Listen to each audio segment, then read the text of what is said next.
Hello மச்சான், இது எந்த ஊருன்னு தெரியுமா? கோட்டக்கல்லாராம் ஏரியா, அம்பார பிள்ளையார் ஏரியாவாம். பின்னால வாரு ஓடக்கரையாம். யாழ்ப்பாணத்துல இருந்து சின்ன உதவி வந்திருக்கு மச்சான், கொடுத்துருவோமா? அந்த உதவி அபிஸ் வில்லேஜ் உரிமையாளரின் அன்பு தம்பி தயாகரன் பிறந்த நாளை முன்னிட்டு ஒரு உதவி திட்டம். தயாகரன் பிறந்த நாள் வாழ்த்துக்கள். இந்த 2 வயசானாக்கள் இருக்காங்க, அண்ணனும் தங்கச்சியும்.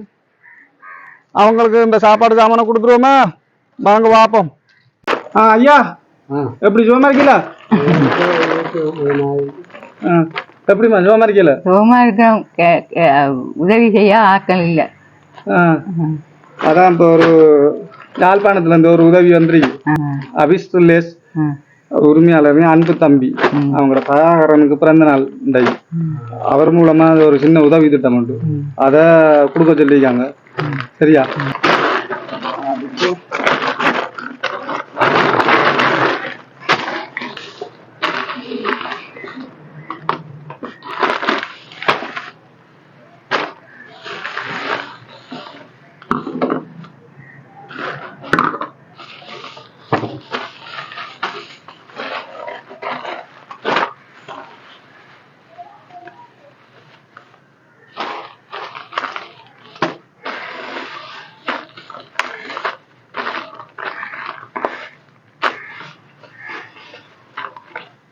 சாப்பாடு சாமான் வாங்கி கொடுக்க சொல்லிக்காங்க.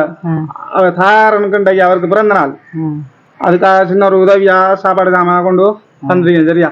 அந்த தயாரனுக்கு என்ன சொல்ல விரும்புறீங்க நீங்க? நன்றி சொல்ல. இது அம்மா, இது உங்களோட அண்ணனு. நீங்க அவரை பாக்க எனக்கும் நல்ல சுகம் இல்ல, உங்களுக்கு யாரு இல்லையே. அவருக்கு எத்தனை வயசு? 78. 80. உங்களுக்கு 74. அப்ப உங்களோட அண்ணனை நீங்க பாக்கல? ஒருவரும் இல்லையே. வேற என்ன நம்மளோட பிள்ளைகிட்ட அவங்களோட கஷ்ட நிலைமையில சொல்ல புரியல. நல்ல உள்ளங்கள் இருக்காங்க. இன்னும் உங்களுக்கு என்ன உதவியல் வேணும்ன்றாலும் உங்களோட இது மூலமா சொல்லலாம். காசு பணம் இருந்தா அனுப்பி வைக்க சொல்லுங்க. நமக்கு கஷ்டம் தானே வேற எதுவும் வாங்குறதுக்கு. இனிமே மாசம் எதாவது அனுப்புனாலும் நமக்கு பெரிய உதவியா இருக்கும். என்ன பிச்சை சம்பளம் கிடைக்குது? 3000. பிச்சை சம்பளத்திலாம் 3000 சமத்தியில சமத்தின அதுலயும் கிடைக்குது 3000. மச்சான், அண்ணனும் தங்கச்சிமா சரியான கஷ்டமா இருக்கு. அவங்களுக்கு ஒரு உதவியும் இல்ல, பிள்ளைகளும் இல்ல. அதனால உங்களுக்கு சின்ன உதவியா சாப்பாடு சாமான கொண்டு வந்துருக்க மச்சான். உங்களுக்கு ஏண்டளவு சின்ன ஹெல்ப்பாக பண்ணுங்க மச்சான்.